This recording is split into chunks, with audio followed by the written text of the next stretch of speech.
Assalamualaikum warahmatullahi wabarakatuh. Saya Muhammad Yahki dari jurusan IHT semester 4A. Sini saya akan menjelaskan mengenai kompilasi atau ya pengumpulan Al-Quran gitu loh. Dalam pengumpulan pertama Al-Quran itu sudah ada sejak zaman Nabi masih hidup.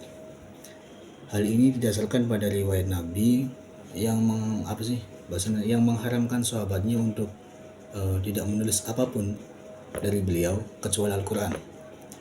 Lazimnya, secara umum pengumpulan ini terbagi menjadi dua, yaitu pada masa Nabi dan sahabat. Pada masa Nabi tersebut yaitu dibagi menjadi dua periode. Yang pertama itu ada periode Mekah dan yang kedua itu ada periode Madinah.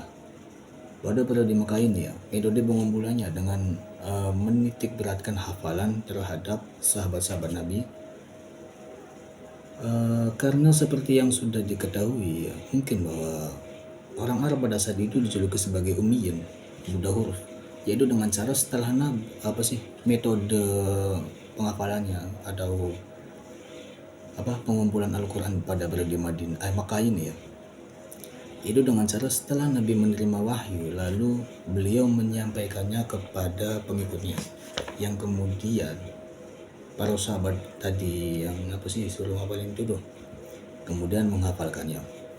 Sementara untuk periode Madinah sendiri Nabi mempekerjakan sejumlah sekretarisnya untuk menuliskan wahyu.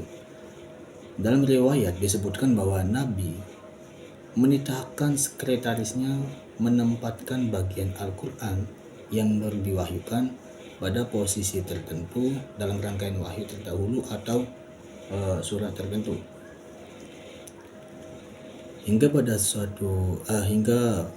ketika Nabi wafat, pada zaman Kekhalifan Abu Bakar telah terjadi tragedi Perang Yamamah yang berakibat banyaknya penghafal Al-Quran yang gugur itu.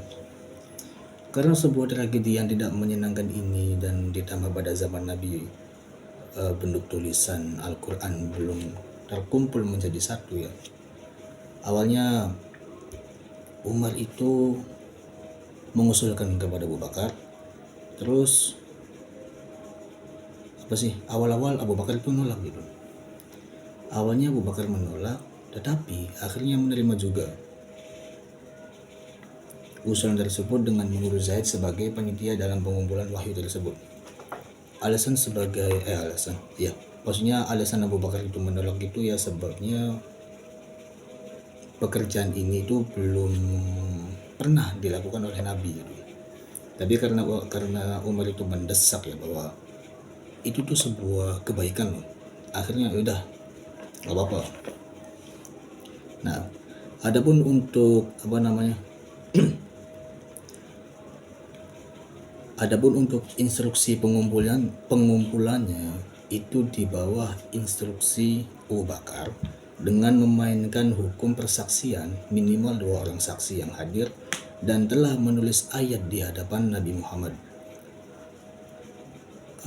Dengan artian Zaid tidak mau menerima sesuatu materi tulisan yang akan dapat dipertimbangkan kecuali 2 sahabat menyaksikan bahwa orang itu menerima ayat Al-Quran seperti yang